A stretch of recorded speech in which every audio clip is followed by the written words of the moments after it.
Arjuna Vacha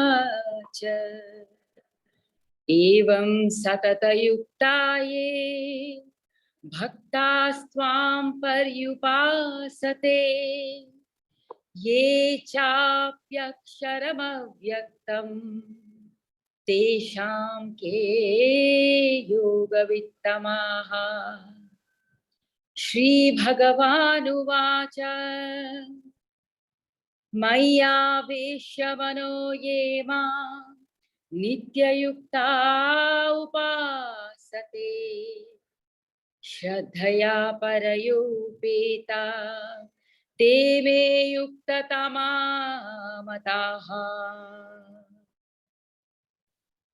Hari Hari Hare Krishna, everyone. It is so beautiful to see the community here in New Govardhan. Missing you a lot, missing my amazing deities and the amazing patrons and the devotees. Thank you. I take your blessings before I say a few words for tonight's satsang. All glories to Srila Prabhupada.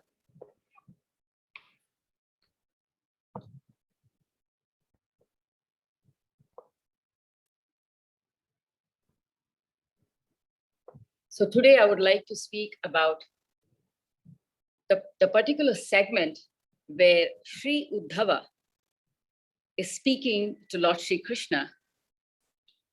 And very uniquely, he speaks about the same subjects that Arjuna will speak to Sri Krishna in Bhagavad Gita.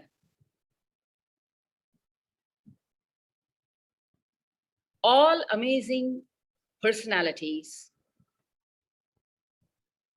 divine or otherwise, including us, we are all involved in understanding the purpose of existence, because we are co-joined in this attempt to know, to understand, and to progress. Uddhav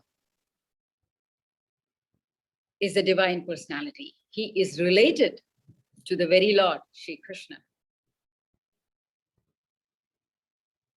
Canto 11 is very uniquely beautiful for us because Uddhava asks the Lord, you have spoken in so many ways to so many of us who are still trying to grasp the truths of life. Some of us know the purpose. Some of us are trying to know. Some of us who are attached to you are attached to you in many ways. Some of us know that you are the very Lord, the cause of all causes. Sarva Karana Karanam, O Krishna. Yet some of us take you for granted because you are a relative. You are so close to us. You interact with us. And then for some, for yogis, for millenniums and millions of years, you are so far away, unseen, unheard. Yet they have heard through many generations of their own pitris, of their own teachers, of their own gurus and acharyas, that you are the essence of everything. Yet how many of us really know you? How many of us really know our own selves? How many of us really know the purpose of everything? Oh Krishna, you have spoken so many times in so many ways. Please now take pity on me yet again. I am your cousin, so to speak, in the books, but I know very little. I too want to know the different thought process, the different progressive analytic subjects, and amongst all that, what is reality? What should I be doing? And who can teach me this better than you, my ever well-wisher, and my ever guru. So at this point, Uddhav ji becomes very similar to Arjuna, the devotee too. Shri Uddhava Vacha Vidhischa Pratishedhascha Nigamo Hishvarashyate Avekshate Aravindaksha Gunam Dosham Cha Karmana Gunam Dosham Cha Karmana Gunam Dosham Cha Karmana. Uddhav says, oh my dear, oh beautiful lotus-eyed Krishna, you are the Supreme Lord. We know that. And thus, the Vedic literatures consisting of positive and negative injunctions constitute your order. Such literature focus about the good and bad qualities of work. So here Uddhav ji goes straight to the point and asks Sri Krishna, in this race of our life, O Sri Krishna, there are mainly two qualities to what we as living entities do. What we do is literally based on the textbook that is authorized on your breath. And what is Lord Krishna's breath? Vedas. Vedescha sarvehi ahameva vedyo. Krishna says in the Bhagavad Gita, I am the Vedas itself. Vedas are the breath of Sri Krishna. So what is enjoined in the scriptures is literally the guidelines, the rules, the do's and don'ts. Amongst this, Uddhav again brings it for our advantage and our ability to learn to two main aspects, the good and the bad. We as living entities, whether we are a little worm struggling in the gutter, or whether we are a great Pandit sitting somewhere and reading lots of amazing subjects and books, or we are teaching in the University of Berkeley, or we are a very busy housewife trying to do the work, or we are people who are going to work early morning, or we are students running around trying to do our homework, or we are billy goats running around the mountains trying to get some fresh grass, or we are poisonous snakes roaming around. Doesn't matter what we are, in what state we are. We all have the same purpose. Each and every single entity has the same purpose. We are all struggling to survive. Amongst this, human beings, we are better off. We are at least in a state to know what is the right thing to do, what is the wrong thing not to do. So the do's and do nots.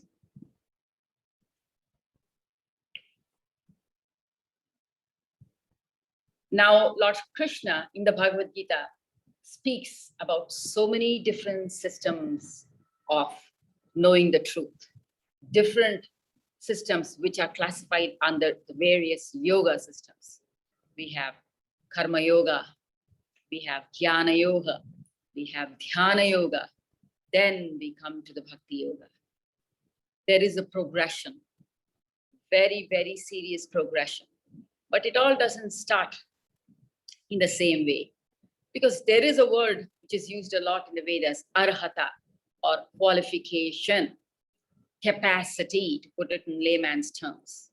Not all of us are qualified or even interested or attuned to follow certain paths because of so many reasons.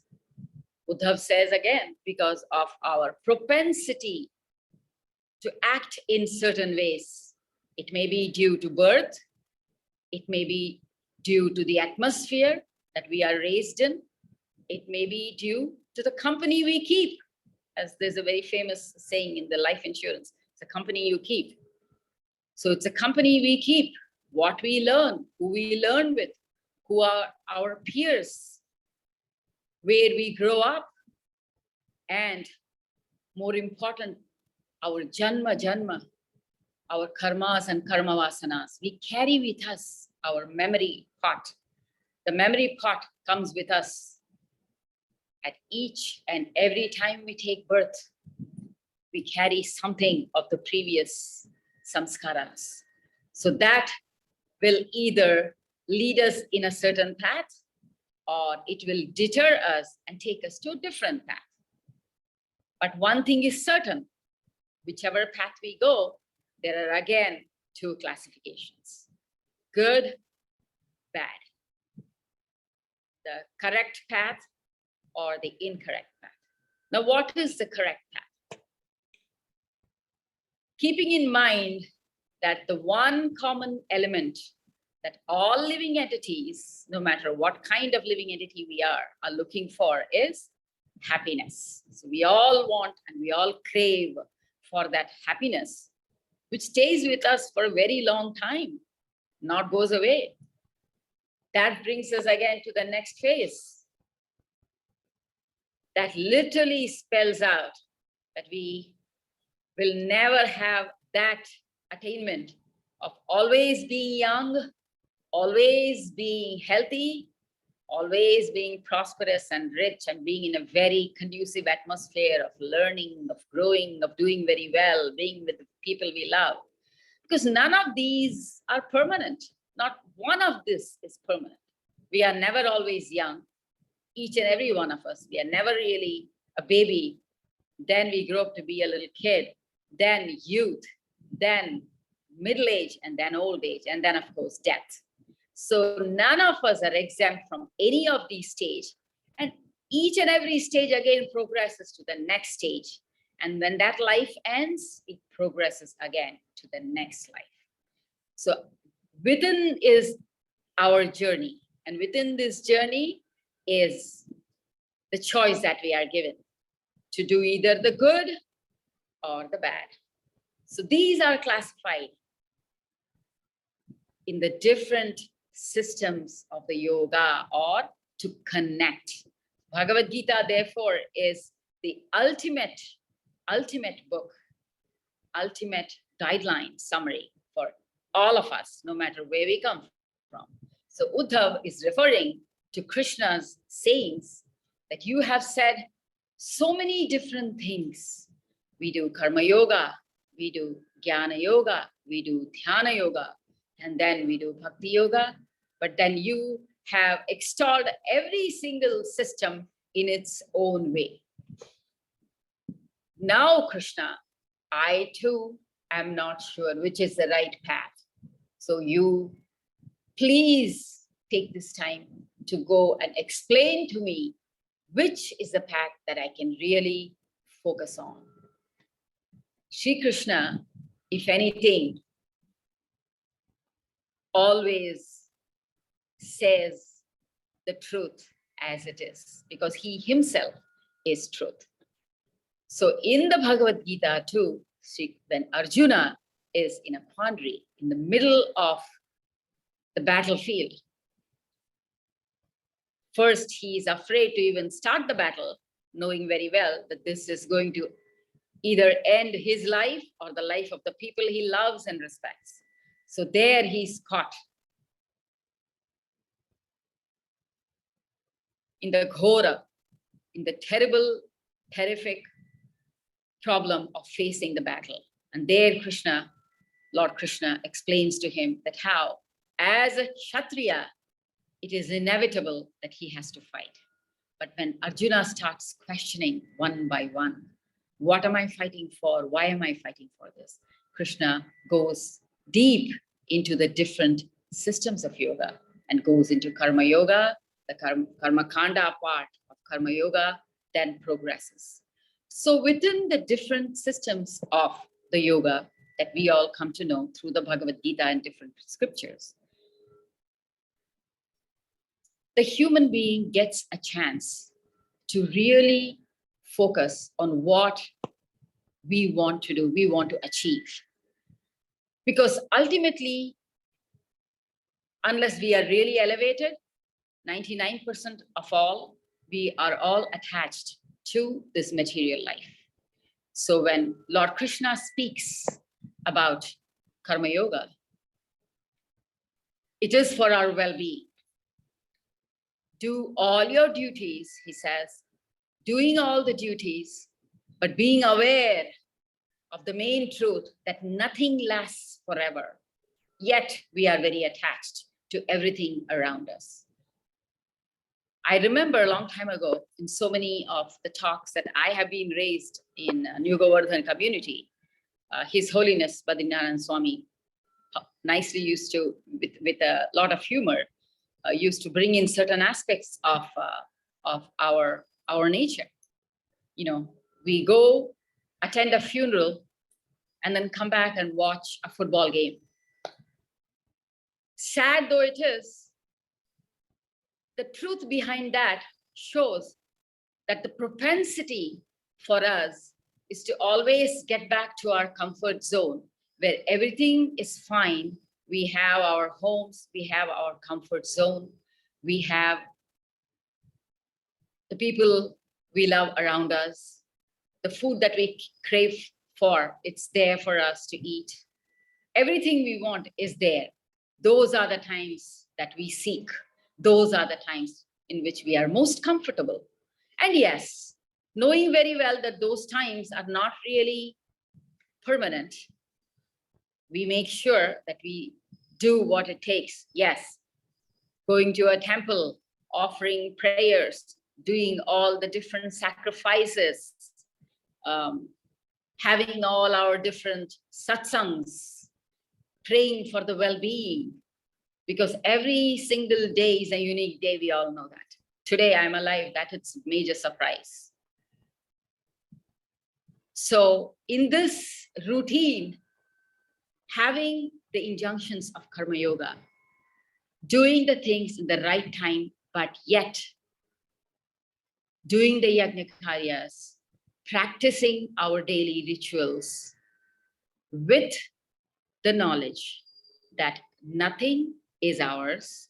We are here for a purpose.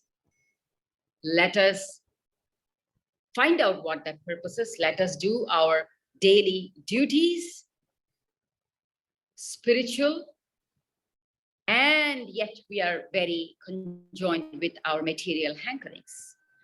In this way, what happens is, even though we are attached a lot to our material objects, yet the knowledge is always within us that these material objects are with us for a certain period of time.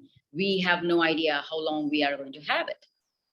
So this is a portion that is very well explained and addressed. And many of us take to this path of, being a karmakandi and very involved in the karma yoga process, because even this process is a very elevated process. We are not, given up only to sense enjoyment. We still adhere to the principles.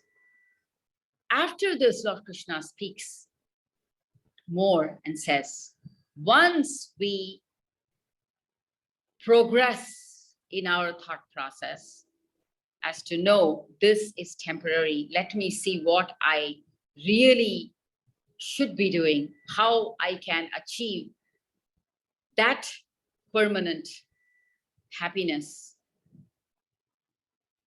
that which will stay with me. That's when we get to learn more about who is responsible for all this, and we go a little bit more. And then comes our devotional state of mind. Prabhupada's purpose and Prabhupada's focus, that's why in establishing this movement was, he goes straight for the main message as to nothing is permanent, everything is temporary.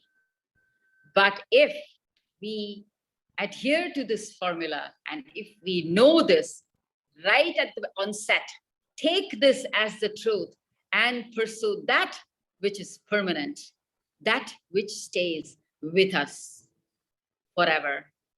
It will get us out of this impermanent, temporal, non-permanent phase. The path is not easy, but the path is very much there. It is very much there. It has been time tested. And here, Sri Bhagavan also speaks about that.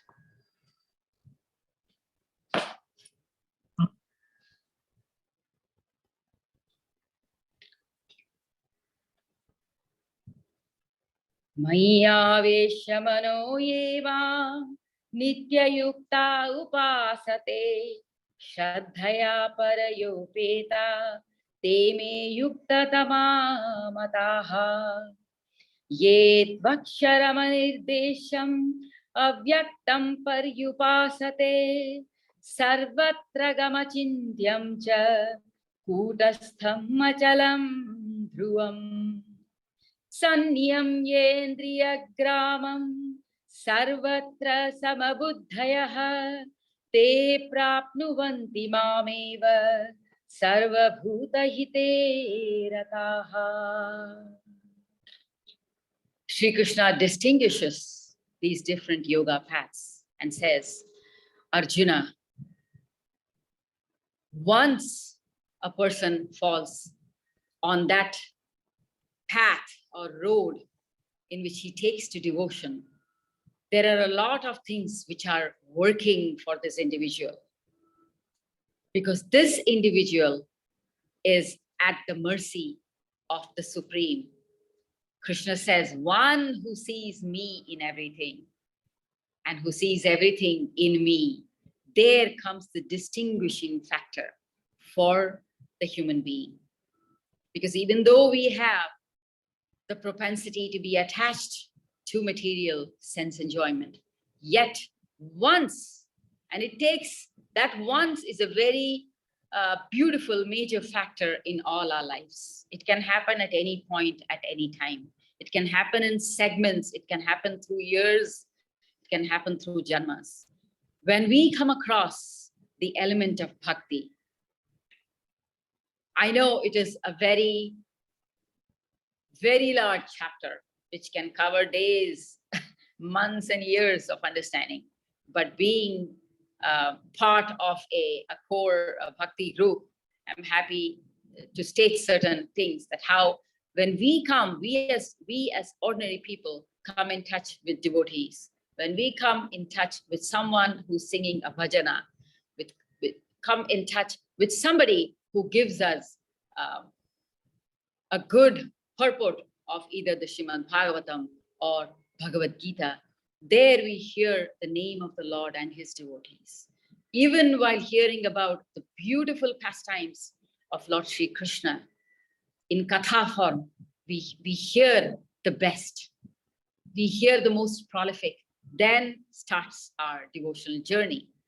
That journey still is fraught with many challenges, but even then we are attached to a lot of material sense enjoyment. But Krishna verily in the Bhagavad Gita, especially in the 12th chapter, says that mind, even though is very wavering, very attached to what it sees, what it feels, what it touches, still the effect of being in a devotional atmosphere goes a very long way. It doesn't let you be the way we are. It will change us. It will change us to the effect that we will start discriminating between the good and the bad, the easy and the tough, what is good for me and what I think is good. We start thinking of prayas and shreyas are the two beautiful words Prabhupada uses, and it's also very Vedic words. Prayas is what I like. I would really like to sit and just have a very good feast for myself, eat the foods I like, go and shop some favorite saris maybe. That is prayas. What is shreyas? What is good for me? Perhaps to read a chapter of the Bhagavad Gita, which is shreyas for me. Shreyas karaha, prayas karaha. So right away, when the journey starts for a devotee, he or she is able to discern between the good and the bad.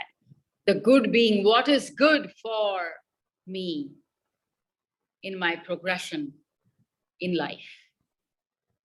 And right from knowing that to following the do's and don'ts starts our journey, the devotional process. This is where the yogas start differentiating. Krishna very vehemently says, Yoginam api sarvesham madgate nantaratmanaha. So, oh, Arjuna, and he says the same thing. Krishna never deviates in truth, whether he speaks to Uddhava, who is his own cousin, or Arjuna, who is a very dear devotee and a very close cousin, of course, to Lord Shri Krishna. He says the same thing to anybody and everybody, and he's saying the same thing to us today, no matter where we are. Says Arjuna, that person who only is able to think of me even when he or she is performing even mundane duties. When we perform mundane duties, cleaning our home, but we are thinking of Krishna. We are using the broom to clean the rooms, dusting furniture, but we are thinking about some very nice bhajan that I'm hearing. Aparna ji was singing a beautiful bhajan today. And I was resetting all my books and pens and papers here. So even when I'm doing something very mundane, but yet on the back of my mind, I'm thinking, oh, this is Lord Ram's pastime. Oh, this is Krishna's pastime. Oh, Krishna did this when he was young. He was eating butter like this. Oh, when he picked up, just a week ago, I was hearing Amarendra Prabhu's amazing lecture on Jagannath pastimes. I was again struck again and again by the wonder of Jagannath's pastimes. There's so much we don't know. There's so much I don't know. And I am doing my daily chores like cooking, cleaning, running around, getting some groceries. So no matter where we are, what we do, we actually enter the platform of a yogi. One thing we have to understand, the main thing which binds us to material sense is our attachment to sense enjoyment. And how to get away from attachment? We can use the English word detachment. The best way to get detached is to attach ourselves to something else. And that's what Sri Krishna says, Yoginam api sarvesham. That yogi, he never says the one who can control his breath, do anulom vilom so many times, hold your breath for so many hours, and then you can see me. Yes, some people have been able to achieve that, but I am talking about the layman here. I'm talking about fallen people, fallen souls like myself. I'm not able to withstand my breath for like 5 minutes or so. Why 5 minutes? I cannot do 10 seconds of holding my breath that easily. So Krishna has an answer, has a solution here. And it's that solution which he is telling both Arjuna and Uddhav Prabhu. One who keeps me all the time in mind, stores my knowledge all the time and knows very well that I am that catalyst who can change everything. Because in my equation, my devotee never perishes. Yoginam api sarvesham madgatena antaratmanaha. So this is the answer Uddhav gets from Lord Shri Krishna. Prabhus, can you hear me still?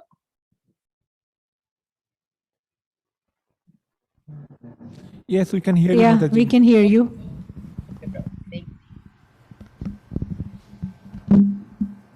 So now Uddhav is surprised that Krishna gives both the answers of being attached and non-detached. How can one be attached and yet become detached? Krishna continues saying that detachment to matter and attachment to Krishna literally spells out the truth of how the yoga process works. Because everything associated with the Lord's names, pastimes, glories, his devotees, when we hear about the beautiful story of Prahlad Maharaj or sing Namaste Narsimhaya, Prahlad Ahlada Daini, at that point, our mind relishes How amazing was the lifetime of Prahlad Maharaj. Prahlad Maharaj was born not an ordinary boy. He was the son of one of the greatest kings, even though a Daitya, still the greatest king who ruled all the worlds. He put everybody to shame, all the demigods to shame, because he could conquer everyone. And he wanted his son to adhere to his power. But what did Prahlad Maharaj do? He never cowered down. He never bowed down to that, because he knew he already was a devotee. And how did he become a devotee? It didn't take time for Prahlad Maharaj to grow up in a beautiful atmosphere. He grew up right in the womb of Kayadu, his mom, his mother. When his mother was pregnant, she was blessed to be in the ashram of Narad Muni. And while she slept to the story of Narad Muni was relating the glories of Hari, Narayan. The audience was Prahlad Maharaj, not his mother. Prahlad heard the entire story, and he was ready to start the life of a devotee. By the time he was out in the world, this exotic, amazing world, where the father ruled with an iron hand, crushing everything pious, crushing everything that was good, where evil resounded everywhere. In this horrible, horrible atmosphere, Prahlad Maharaj came like a beautiful, fresh breath of air. And he would teach all the little kids in his kula, in his community and all the communities about the glories of Lord Hari. Hari, Hari, Hari. Hare Krishna, Krishna Krishna, Hare Hare, Hare Rama, Rama Rama, Hare Hare. Nam Sankirtan is so powerful.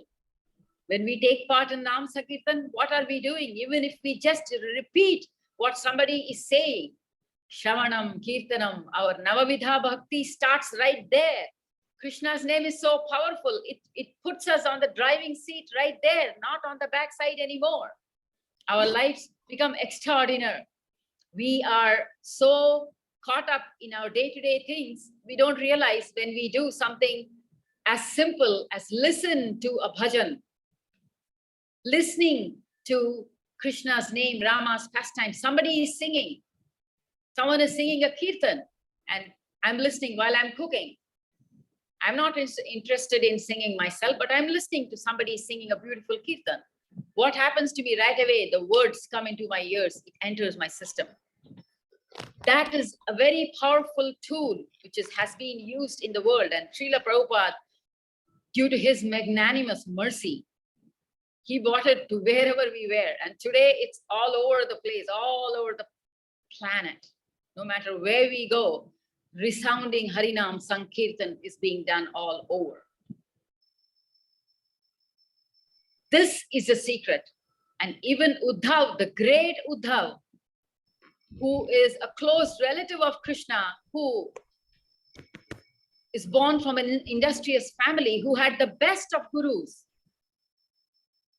He did not learn anything from those gurus. It took Uddhava to come to Vrajabhumi, to our Vrindavan here, to come and know the gopis, the gopikas, to see how they are churning the butter, to see how they are doing all ordinary mundane duties, taking care of their husbands, running behind their children, washing the cows, picking up the cow dung, doing all the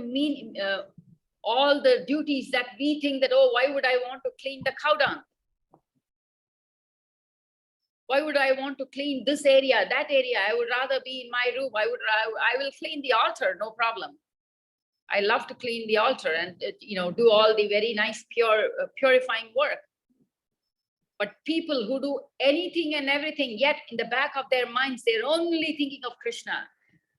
Because ultimately they know I am in this body because of my own progression. It does not matter which body I am. I am at least in this human body. I know my ultimate destination is at the lotus feet of Krishna. Once that truth enters our system, it's like a light bulb. It clicks. And then the door, जब हम कहते हैं हिंदी में, आपकी हाथ में मेरी door है, we literally give that tool to Sri Krishna or our Guru. In our case, it's our Guru who leads us to Krishna. But Krishna does everything else. He sends us the right atmosphere, the right Guru, the right people around us, the right opportunities for us to sing, to dance for him, to sing for him, to talk for him, to argue for him, to write books for him. Everything entails him. And then we see how our life has changed. And we have no idea, 20 years have passed. Where was I 25 years ago? Where was she 25 years ago? Where was he 30 years ago? That's how the movement goes on. That is how powerful that yoga is. And that yoga process is in each and every one of us.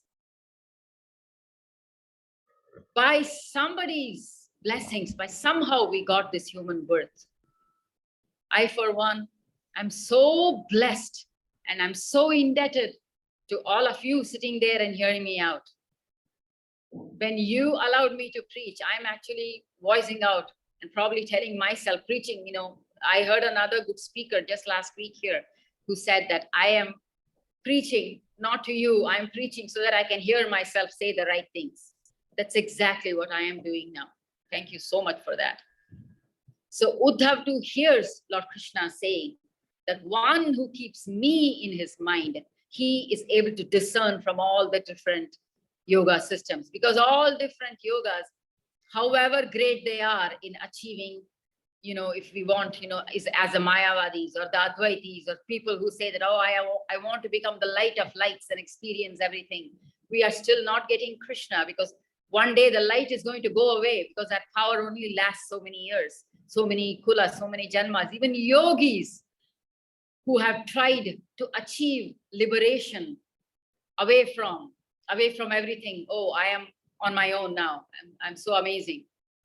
They are still not happy. They never achieve the ultimate happiness.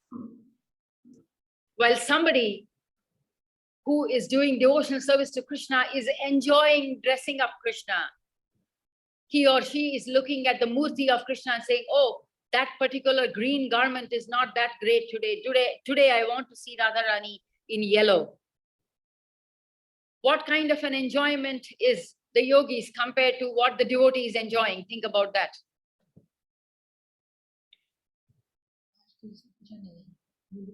Again, Krishna emphasizes that yoginam api sarvesham. So amongst yogis, the best yogi is he who is able to keep me always in his thought, word, and action. And that particular person attains the complete detachment. So the entire objective of our life is attained when we focus everything on Krishna.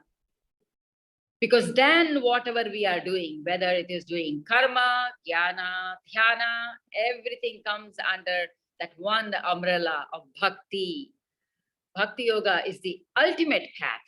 We know bhakti is a mother with two sons, jnana and vairagya. So detachment and knowledge. Detachment and knowledge are the two sons. They may be two very great sons, no doubt. But who's the mother of these two sons? Bhakti. And bhakti is what Srila Prabhupada. Bhakti is what Sri Chaitanya Mahaprabhu propagates from time immemorial. And bhakti is what Sri Krishna Paramatma, our very dear Sri Krishna, whom we all enjoy so much, so easily, because he's in his deity form here. And he is with us at all times. It is so easy to grasp him. When we are speaking to a devotee, he's very near us. When we are in the temple, he's very near us. When we are teaching our kids, when we are conducting dramas, as Khadishwari Mataji does so beautifully in our temple, he is verily smiling at us, listening to us, putting up with our inadequacies, because he puts up with whatever we do. He's the only entity. None of our parents, none of us, nobody can put up with what he puts up with. He takes on whatever we give, because ultimately Krishna wants us to win this war of life and go back to him, back to Godhead. Thank you so much, Prabhus, for listening to me. I really take this opportunity for Thank you, Priya ji. thanking It's the nice to see community. you from such a far distance. Nice to see you. Thank you Thank you very so much. Thank you so much, Prabhus. Thank you very much. It's very beautiful here in Mayapur. But as I say, it's like almost my heart is always divided, as I say. One in Mayapur, one in New Govardhan, and I am listening all the time to all you people. Please keep, and I don't even have to tell you, the Sankirtan movement is awesome, and I will always be listening to you. I will always be seeing you all. One special mention to my very favorite near and dear singer, Aparna ji. Please keep it up. Sing a lot. Please keep singing for my Radha Giridhari. Thank you so much. Priya.